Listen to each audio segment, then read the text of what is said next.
The final few seconds run off the clock here. Aguilar tosses it high into the sky, and Liberty wins 14-8. After another impressive start for the men's lacrosse team, the Flames were looking at the 2020 season as a chance for another banner year for the program. But as the Flames started the year off 6-0 and ranked 4th in the nation, the unexpected happened. The Flames' year, like most sports teams' seasons, came to a crashing halt due to COVID-19.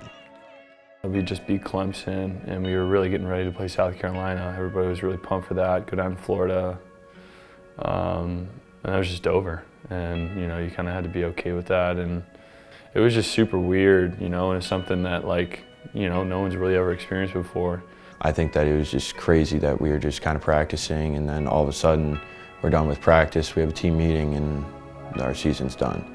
And that was just so abrupt, and like we didn't have any warning.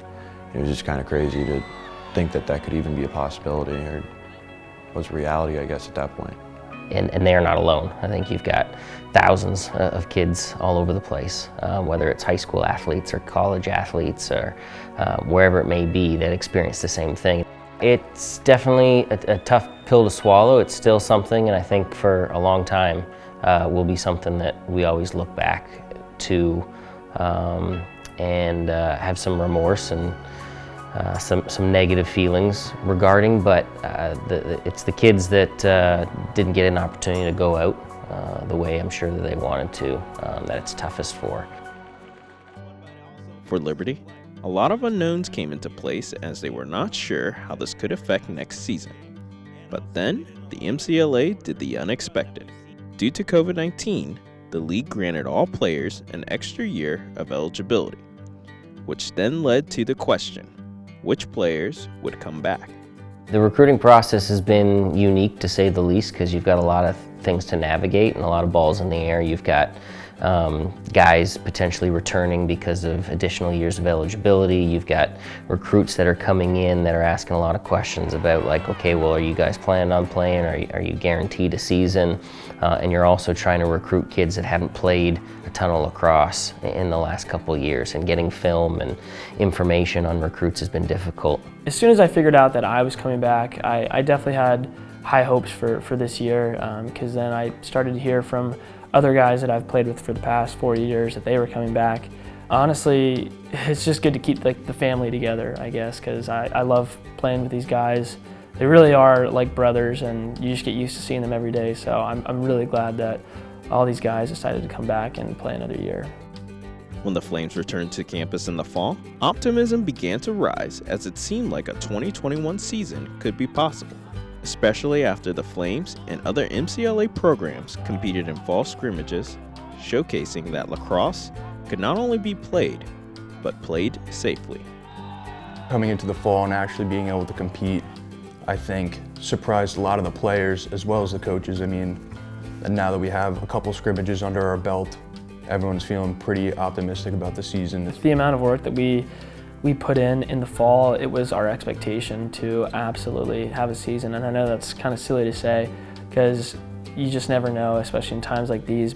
And then, yeah, as soon as we started having those games, those scrimmages during the fall, I think that was, honestly, for some of the younger guys, that was the first game they had played in like almost a year, because a lot of their high school senior years just got totally canceled. I thought that was like a kind of a big thing for the MCLA. I know that a lot of teams haven't been practicing, still aren't practicing, and then just for like us to be able to play those games and the other teams to come here and play those games, like I thought that was a big thing for our whole conference and the MCLA as a whole. So I think that gave a lot of hope to a bunch of teams and coaches, and I think that they kind of were like, okay, maybe we can actually do this and have it be like safe. I'd be lying if I said it wasn't a huge relief and just a shot in the arm to be able to get that game in and to be back to playing lacrosse. And I felt like it did a lot for just our mental aspect of kind of how we've approached things, and these guys work so hard and we practice so hard and we talk about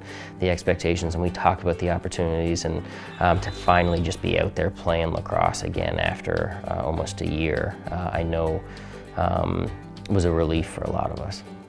With the Flames having played fall ball and scrimmages versus other programs in the area, the team is excited to now be preparing for the beginning of play in the MCLA, as well as the chance to compete for a conference title in the inaugural year of the ALC, the Atlantic Lacrosse Conference. You know, after a long time, and you know, be able to just go crazy. You know, just get all the guys in. You know, hype up the freshmen who are actually getting some playing time. You know, yeah, I don't know. I can't really describe it. It's gonna be awesome. Every game we get, we're going to be grateful for that opportunity because we know there are a lot of teams around the country that aren't getting that, that aren't in a position that we are, and that this university has put us in to be able to compete and to play these games. Our motto this year has kind of been like, hey, you don't know what's going to be your last game, you don't know what's going to be your last practice, just go out there and play as hard as you can. And I think that that's going to help us move forward throughout this season and really kind of fill out our potential that we can. Let's go, LU on 3, 1, 2, 3, LU!